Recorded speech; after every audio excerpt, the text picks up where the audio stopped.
welcome back to TCP in the morning, the TCP Newsbreak. It's your girl, Lady L, and I am so excited to welcome back to the TCP Newsbreak, Miss Starliesha Gingrich, founder and creator of Disrupt Theater Company. Welcome, Starliesha. Thank you so much. Thanks for having me, Whitney. I love chatting with y'all here at TCP. It is so much fun to be here, and I'm excited to chat with you today. Awesome. So, Starliesha, for our audience members who are not familiar with Disrupt Theater, can you kind of just give them an overview of what Disrupt Theater is and why it is super important for our community? Sure. So, Disrupt Theater Company is the area's first Black owned and Black centered theater company. And our goal is to tell the stories of Black folks, Indigenous folks, non-Black people of color, as well as LGBTQ plus folks, and just tell those stories to those communities. So often in theater, marginalized groups have been left out of the narrative, or we've had white men write our stories for us. And over the last 5 years that I've lived here in Lancaster, I've really seen a need for a theater company that's really just for us, by us, and focused on our stories and focused on our narrative, how we distribute our narrative. So I decided to disrupt the pattern that I was seeing here, and I created Disrupt Theater Company. I wish I had a little sound clip so I could play a round of applause for you. Thank you for sharing that, Starliesha. So I want to how have you been operating Disrupt Theater for the community during COVID? How have you been able to reach out and build Disrupt during this time? So this idea came about almost a full year ago. It was March, right before the shutdown happened. A friend had known that I had this really arbitrary plan to make a theater company, and she approached me at a rehearsal for a show we were both in, and she asked me directly about it. And she said, "When are you starting your theater company?" And I said, "Oh, I don't know. I guess maybe I'm on spring break. I could work on it in the next few weeks." And of course, the next few weeks, we were all stuck inside of our house. So I decided that that was the best time to do it because I had a lot of free time. I had a lot of downtime. Apart from my full-time job, there was nowhere to go, nothing to do. So I just started it. And I had already made a goal of doing a show in August of 2020. And I decided that we could just keep it and perform it over Zoom. And it was such an interesting experience getting actors together, 3 actors from Lancaster, my assistant director was in Pittsburgh, one of the actors was in Colorado, and then another actor was in Florida. So it was this really interesting melting pot of people and places and experiences that only would have been made possible because of Zoom. So it was very cool. We had a really strong response. We presented it on Zoom and streamed it on Facebook. And we had over 700 people tune in to watch it, which I think is pretty impressive, if I do say so myself, especially for a new theater company. We've had a lot of really strong positive support from our Lancaster community, as well as some folks as far as, I have a friend in Alaska who tunes in to what we do. So it's broad reaching, which is one of our goals, is to make theater as accessible as possible to as many people as possible. So yeah. Awesome. Well, we have Women's History Month coming up. Do you have any plans for Disrupt to do anything in particular in regards to women's history? Or what are some of your upcoming events that people can get involved with? Sure. So starting this coming Monday, so February 22nd, is our very first play reading club meeting, and we're meeting over Zoom, and we'll be discussing Lorraine Hansberry's A Raisin in the Sun, and we'll also be discussing her life and just her work and how prolific and how profound her her works have been and the impact that specifically Raisin in the Sun has made culturally. And moving forward, we'll be doing Play Reading Club again every month, with the exception of December 2021 through February of next year. So we have one play planned a month. Most of them are Black authors, Black playwrights, which I'm really excited about. As for Women's History Month, I do have something planned that I have not announced yet, but I'm looking at maybe doing a night of readings about the women's suffrage movement, but specifically focusing on Black and Brown women and how they were left out of the narrative. So nothing is set in stone yet about that, but that is something that I'm looking to do in March. Awesome, awesome. Now we know that Disrupt has been received very well in our Lancaster and overall just Central PA community and just within our BIPOC communities. How will Disrupt continue to grow through COVID? I mean, at least for the foreseeable future, it's still here, and we're not really meeting in place. And I'm kind of itching to go to a play. So, how do you plan to keep going during this time? Yeah, so as soon as we can do something safely outside, maybe I'm hoping to maybe just do a fun night of theater. I don't know what that looks like yet.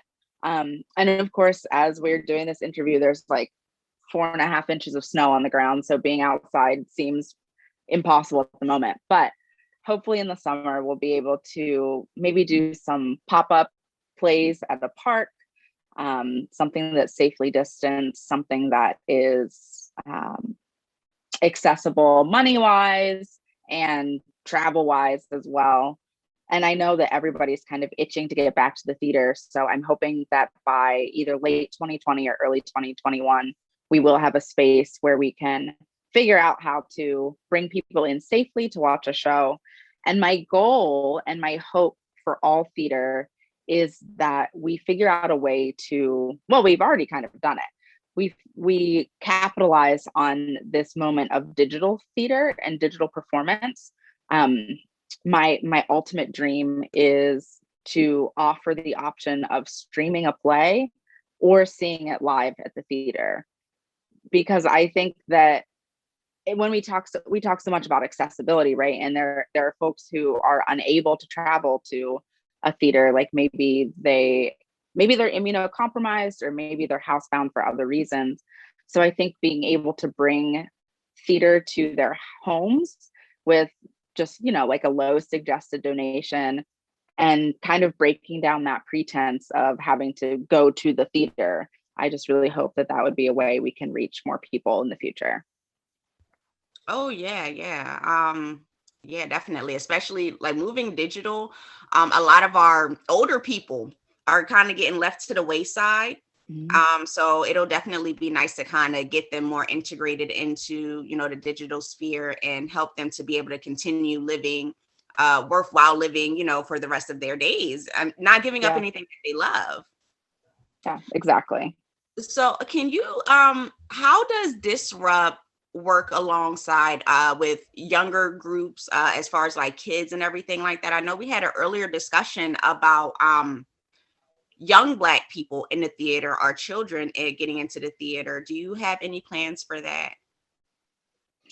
I have plans. Nothing that has come to fruition yet. I